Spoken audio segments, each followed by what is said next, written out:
Vārds? Kārlis. Kārlis. Veselu vīru TV. Labi. Šobrīd ārā esot ap 2-3 grādi. Nē, bet ir saulītē, ir forši silti. Nē, nu, ja mēs paskatāmies tur, tad reku īstenībā notiek ziema vēl. Ziema. Mēs esam nofiksējuši ziemu. Jā.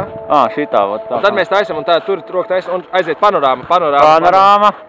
Mēs dējojam. Vēl. Tā. Redzējāt visu? Nē, vēl mēs aprausim riņķī visu. Nu, bet mēs jau 2 reizes aprāvām jau. Jā, šitā. Nu, redz jau. Un atkal, te mēs atpūšamies. Te mums riteņi. Pirmais pitstops, tātad mums bija starts Kapiņi. Jā. Hospitāla iela Kapiņi. Tad nākošais punkts Andrejsala, Kuģi.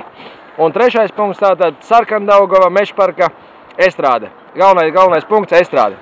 Nu, lūk, te viss ir mierīgi, kameras strādā. Nu, īstenībā es teiktu, ka normāls laiks, lai uzsāktu divriteņu sezonu tieši šodien. Jā, un ja paņem vēl mežiņu pa vidu, vienkārši ekscelenti. Varētu pat teikt lieliski. Bez vēja. Super šeit ir. Bez vēja te ir tiešām labi. Šeit ir baigi forši. Aizdomīgi labi, tāpēc jābrauc atkal. Kas mums mums tuvākais plāns tāds, mēs tagad sāksim finalizēt, jo ir nobraukt 20 km. Jā, mums jātais ir otrā pusī, es domāju, mēs vēl 10 līdz 15 pierausim caurmērā. No, jau nezinu, bet man patīk doma, ka mēs arī iesim uz pirtiņu pēc. Jā, uzreiz riteņi nost un pēc tam siltīšanas mazā spā kūri. Es jau sāku just, ka dziest jābrauc. Viss, jā, davai. Nu tad čau!